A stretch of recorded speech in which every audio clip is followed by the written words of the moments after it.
श्री राधे राधे। भक्तों, संत का स्वभाव परम दयालुता का होता है। सभी का भला चाहते हैं, सभी का हित चाहते हैं। इसलिए ये बात कही गई है, वृक्ष कबहु न फल भखे, नदी न संचय नीर, परमार्थ के कारण साधु धरा शरीर। उनको अपना स्वार्थ नहीं होता, सबका हित करना, सबका भला हो, यही उनका अपना परमार्थ स्वार्थ सब कुछ होता है। और खाकी बाबा का बिल्कुल यही स्वरूप था। कहीं भी कल्याणकारी कार्यक्रम चल रहे हों तो उसमें प्रसन्नता से सहयोग देते थे, और जो कहीं ऐसा कार्य रुकने लग जाए तो किसी को प्रेरित करके उसको पुनर्जागृत कर देते थे। और मैं आपको पहले बता चुका हूँ, श्री नारायण दास जी भक्तमाली अर्थात मामा जी खाकी बाबा के ही शिष्य थे। कल आप श्रवण कर रहे थे कि परम कल्याणकारी भगवत पार्षद श्री कबीरदास जी महाराज प्रभु की आज्ञा से आकर के ले गए खाकी बाबा के दो शिष्यों को, एक श्री त्रिपाठी जी और दूसरे श्री अवधूत मोहनदास जी। यद्यपि ये लोग भगवत धाम गए, लेकिन जो पृथ्वी पर इनका परमार्थ का कार्यक्रम था वो तो बाधित हो गया। इसलिए बाबा को अर्थात खाकी बाबा को थोड़ा कष्ट हुआ था। तब उन्होंने अपने शिष्य मामा जी को बुलाया, और मामा जी का नाम तो श्रीमन नारायण था पहले, बाद में नारायण दास हुआ, और श्री रामहर्षण दास जी महाराज के माध्यम से मामा जी नाम हो गए। तो उनका चरित्र तो आप सुन ही चुके हैं। तो मामा जी को बाबा प्यार से आप भी मन्ना कहा करते थे। मन्ना बचपन में बोले जाते थे। मामा जी को बचपन में मन्ना बोला जाता था। श्रीमन नारायण पूरा नाम था, तो श्रीमन नारायण न बोल के मन्ना, छोटा सा नाम। तो वही नाम अब भी खाकी बाबा बोलते थे। तो श्री त्रिपाठी जी के साकेतवास के उपरांत प्यार भरे स्वर में पूज्य बाबा ने मामा जी से कहा, ए मन्ना, अब त्रिपाठी जी रहे नहीं बेटा, अब त्रिपाठी जी नहीं रहे। पता नहीं डालमिया नगर के लोग श्री त्रिपाठी जी के द्वारा प्रवर्तित हनुमान चालीसा यज्ञ का आयोजन करेंगे या नहीं करेंगे।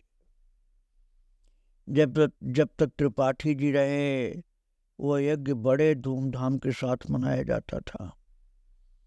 त्रिपाठी जी के रहने से उल्लास उमड़ता रहता था। अब पता नहीं वहाँ के लोग उनके न रहने पर क्या रुख अपनाएंगे। वे लोग भगवान के गुणगान करने वाले वक्ताओं को बुलाएंगे कि नहीं बुलाएंगे। भगवान का गुणगान करना, कराना, सुनाना जीवों के परम हित की बात होती है। और अब त्रिपाठी जी के न रहने पर वो कार्य पता नहीं लोग कर पाएंगे कि नहीं कर पाएंगे। यज्ञ का आयोजन होगा या नहीं होगा। मन्ना, तुम वहाँ डालमिया नगर चले जाओ और त्रिपाठी जी के द्वारा चलाए गए उस श्री हनुमान चालीसा यज्ञ को उत्साहपूर्वक करते ही रहना चाहिए। तुम्हारे मन में किसी प्रकार की कोई मांग है नहीं, तुम वहाँ 40 दिनों तक रहकर उस महान यज्ञ को पूर्ण करो। वहाँ रहकर हनुमान जी महाराज की ये सेवा करो।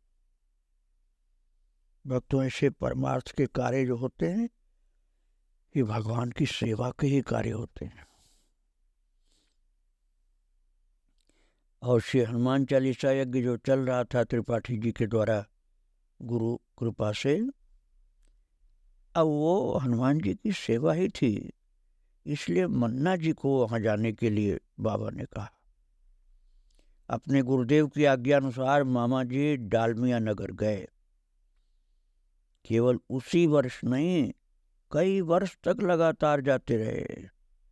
ऐसा अद्भुत आत्मभाव और वात्सल्य था पूज्य बाबा के मन में अपने रमाकांत जी त्रिपाठी के प्रति।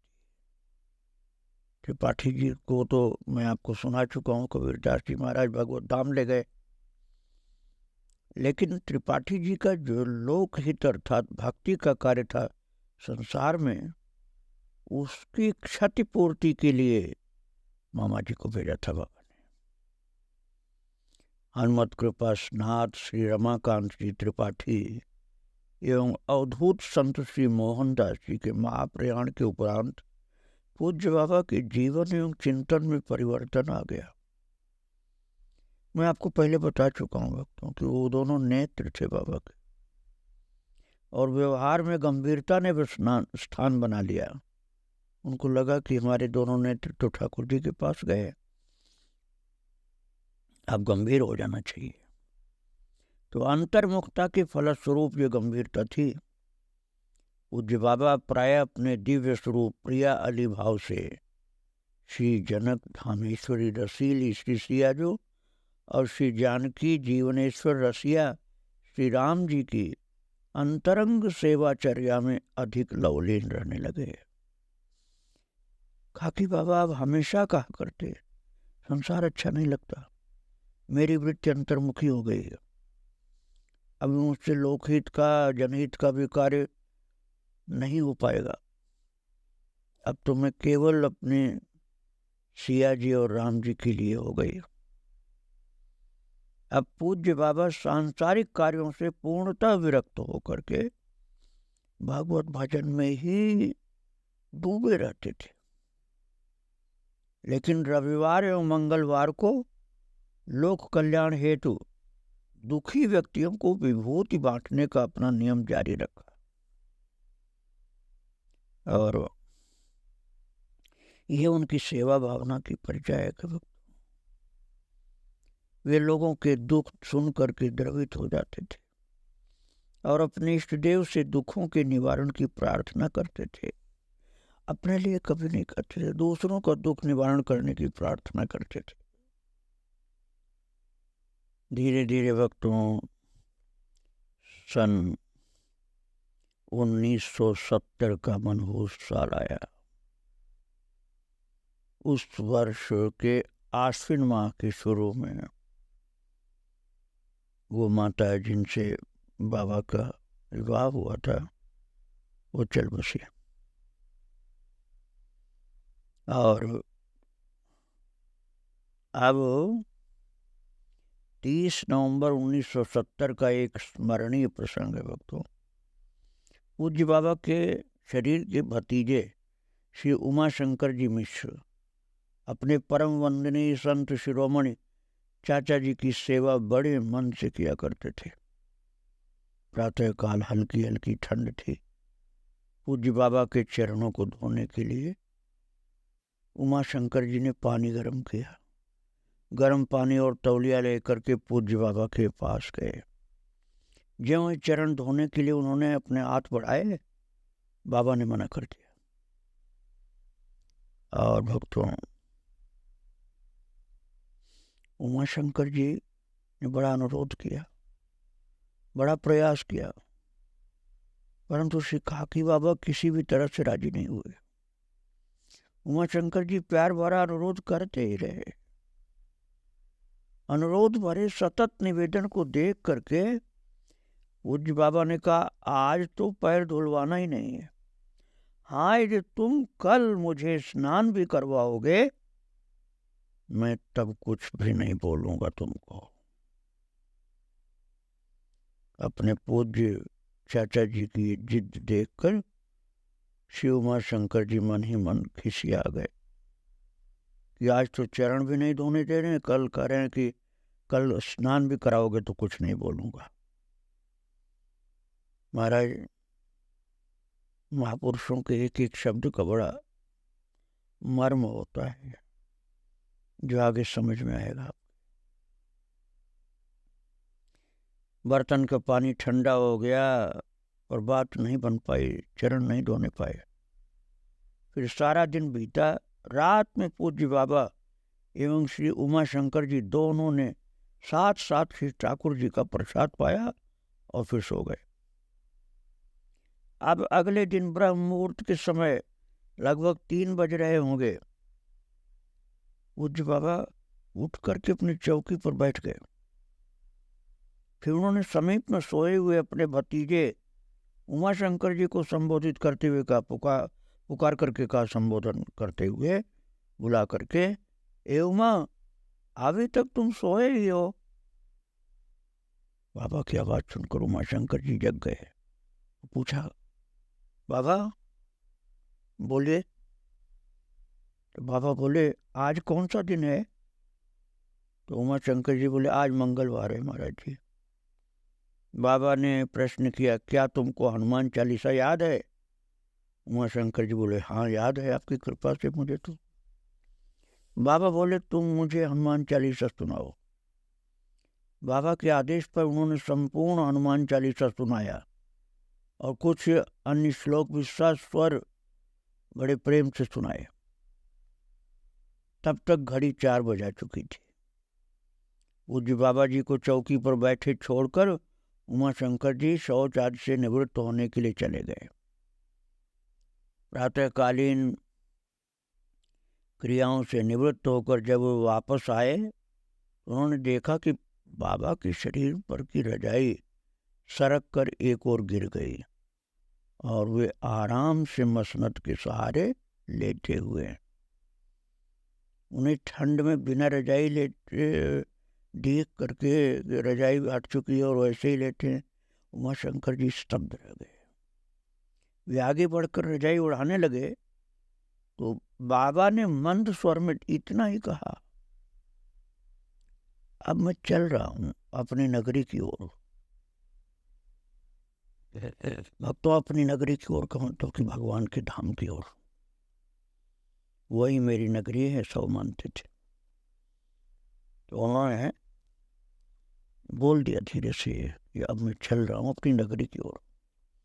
ये वाक्य बाबा के जीवन का अंतिम वाक्य था और वे इस नश्वर शरीर का परित्याग करके बिना किसी कष्ट के, बिना किसी बीमारी के, बिना किसी सेवा की आवश्यकता के बैठे बैठे मसरत के सहारे बैठे रहे अधलेटे से और अपनी जीवनाराध्या की एकांत सेवा में सदा के लिए सम्मिलित हो गए।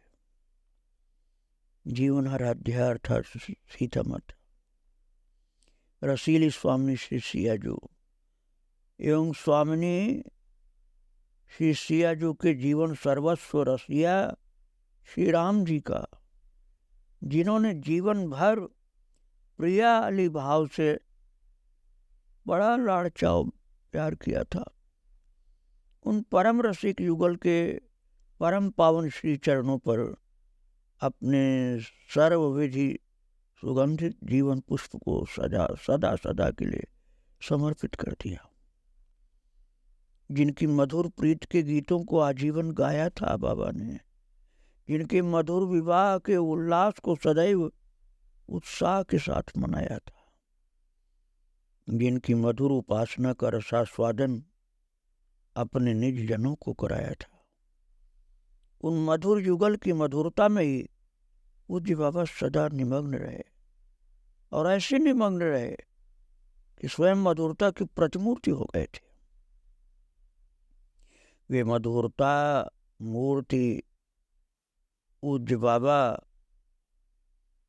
मृत्युलोक के रंगमंच से तिरोहित होते होते अपनी संपूर्ण मधुरता को परम जीवन आराध्य मधुर पद नख कांति पर संपूर्ण रूप से समर्पित करके अपने निज जनों के कल्याणार्थ, केवल निज जन ही नहीं जन जन के हितार्थ एक मधुर आदर्श सदा के लिए प्रस्थापित कर गए। परम पूज्य श्री खाकी बाबा के लीला संवरण की बात में आग की तरह से सर्वत्र फैल गई है।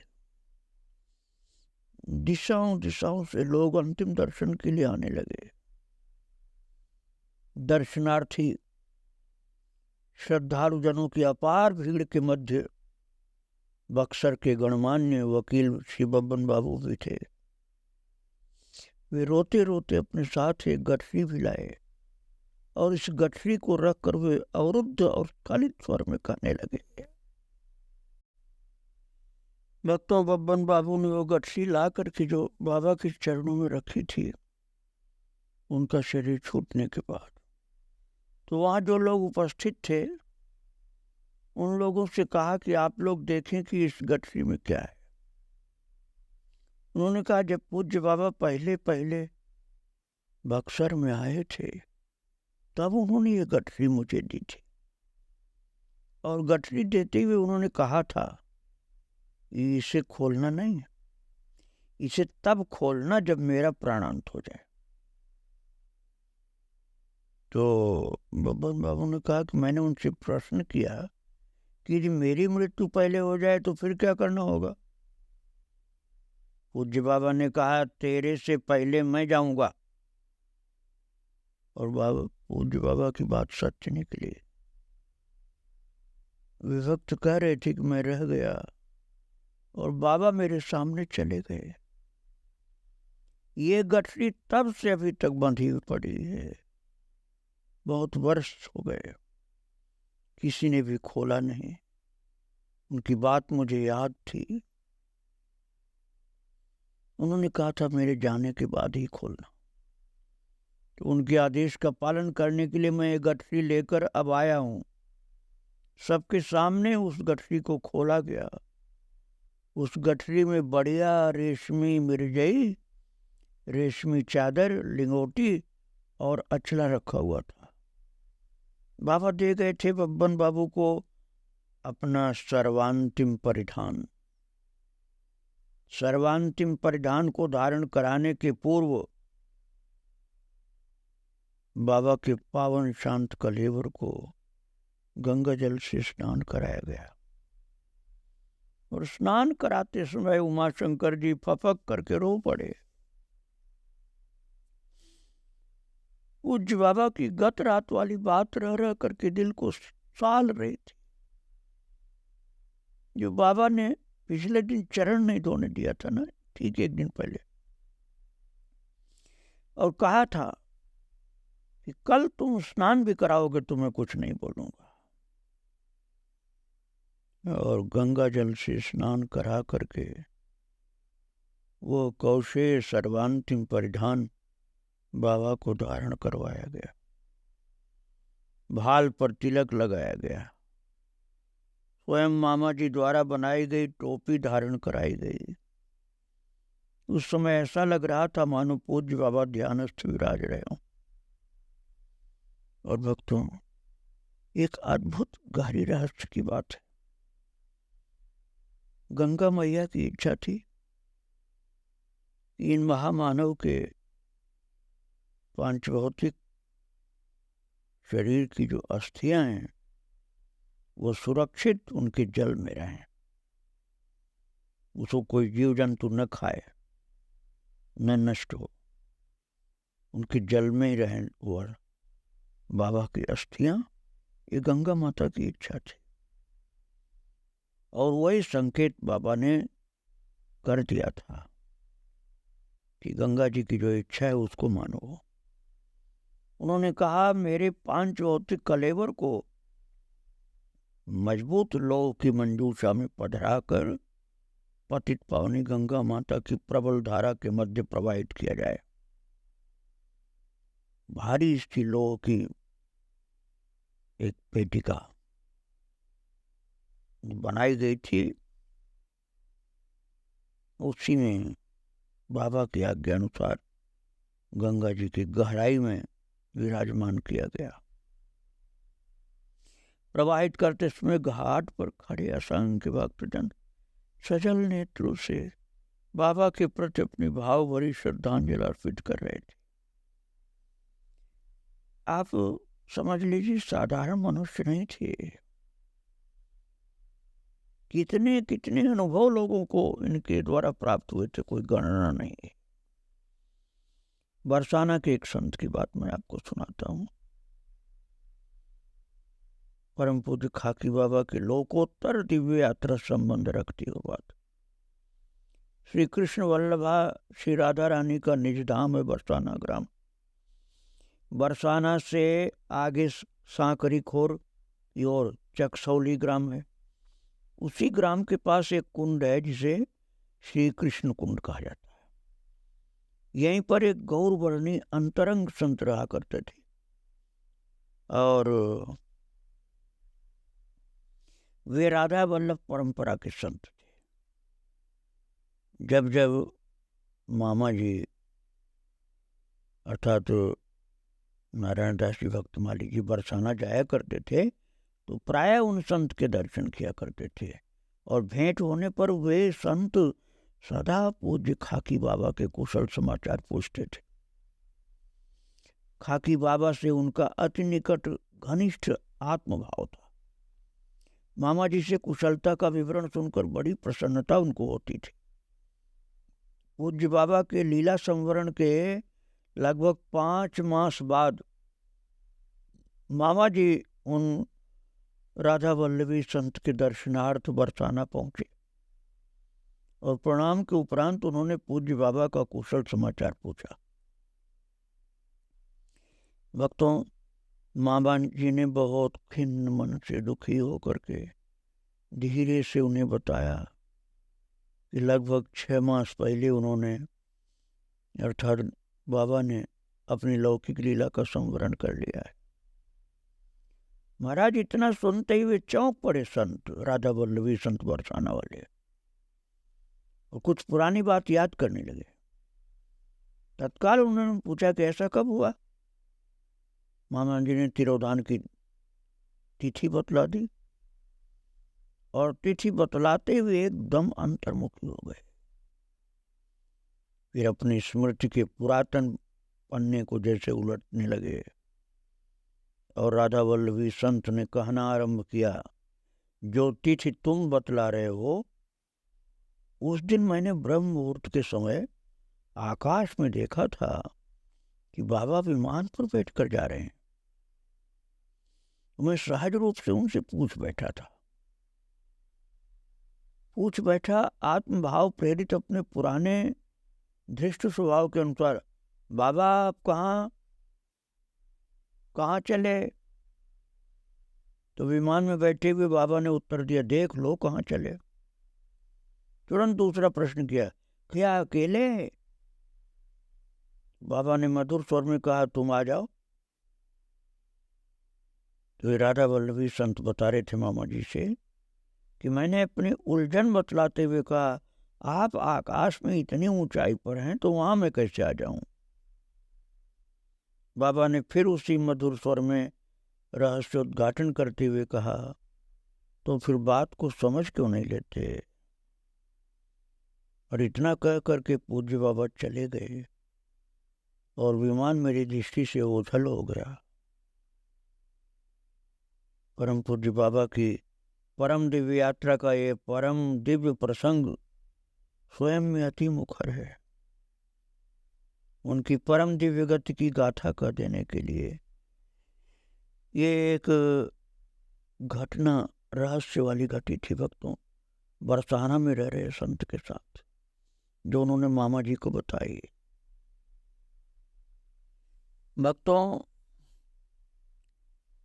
बाबा की स्मृति में उनके जो अनुयायी प्रेमी भक्त लोग हैं, बाबा की तिरोधान तिथि पर CAPA मिलन महोत्सव एक उत्सव के रूप में, विशाल महोत्सव के रूप में बक्सर में प्रतिवर्ष मनाते हैं भक्त लोग। और इस महोत्सव में श्री रामचरितमानस का नवाहन पाठ, श्री कृष्ण लीला, श्री रामलीला आदि के अनेक कार्यक्रम उत्साह सहित संपन्न होते हैं। इसी महोत्सव में भारत के बड़े बड़े संत महात्माओं का समागम होता है, जिनके उपदेशामृत से जन जन को आत्मकल्याण की प्रेरणा मिलती है। बाबा के जन्म स्थान मैरीटार बलिया में भी हनुमत जयंती के अवसर पर विशद रूप से प्रतिवर्ष महोत्सव का आयोजन हुआ करता है, जिसकी संचालन व्यवस्था पारिवारिक लोग और आत्मीय जन किया करते हैं। एक बात और विशेष रूप से संकेत करने योग्य जो आपको बताना चाहता हूँ कि बाबा खाकी बाबा जो थे उनके कारण ही बिहार प्रदेश के बक्सर को भारत के महान चित्र में एक महत्वपूर्ण स्थान मिल सका। ये बक्सर जो पहले सर्वथा नगण्य था, उसी बक्सर ने अब संत महात्माओं, साधकों, सज्जनों की स्मृति में एक सम्माननीय स्थान स्थायी रूप से प्राप्त कर लिया। शिक्षा की दृष्टि से अलग, धार्मिक दृष्टि से बक्सर आज एक प्रमुख तीर्थ स्थल के रूप में समादृत है, जहाँ महर्षि विश्वामित्र ने रघुवंशी श्री राम लक्ष्मण को अनेक विद्याएं प्रदान की थी। महर्षि विश्वामित्र के बिचौलिएपन से भगवती सीता का रघुनंदन श्री राम के साथ विवाह संबंध हुआ। अतः ये श्री सीताराम विवाहोत्सव प्रतिवर्ष मार्गशीर्ष शुक्ल पंचमी के, जिसे विवाह पंचमी कहते हैं, उस दिन होता है। और पंचमी के दिन अति विशद रूप से बक्सर में मामा जी ये उत्सव मनाया करते थे। मैंने भी एक वर्ष दर्शन किया था और सत्संग श्रवण भी किया था और प्रवचन की सेवा भी की थी। तो ये विशद विवाह उत्सव होता है बक्सर में। भारत के कोने कोने से भक्तगण, संतगण और बड़े बड़े महान पुरुष भी पधारते हैं। अच्छे अच्छे वक्ता, कथावाचक, गायक सब वहाँ आकर के अपनी सेवा अर्पित करते हैं। अनेक प्रकार के प्रेरक एवं रंजक कार्यक्रम होते हैं। हजारों हजारों क्या लाखों लोग उसमें लाभान्वित होते। पूज्य खाकी बाबा ने जो बीजारोपण किया था, उसी का वो विकसित और प्रतिफलित रूप है, जो अब भी मामा जी के द्वारा जो विकसित रूप हुआ और फिर आज भी वो चल रहा है। भक्तों, खाकी बाबा मामा जी के गुरुदेव, अवधूत मोहनदास जी के गुरुदेव, त्रिपाठी जी के और अनंत अनंत भक्त समुदाय के गुरुदेव थे। और वो तो जानकी मैया की सेवा में लगे हुए हैं। भक्तों, इतने दिन तक लीला करने के बाद तो सन 70 में वो चले गए, लेकिन उनका उपदेश, उनकी शिक्षाएं आज भी संत भक्त लोग बड़े प्रेम से धारण करते हैं अपने जीवन में। उनके जो उपदेश हैं, उनकी जो शिक्षाएं हैं, उस संबंध में आपको आगे फिर सुनाऊंगा। आज महाराज जी के चरणों में प्रणाम करके विराम दे रहा हूँ। श्री राधे राधे, जय श्री राधे।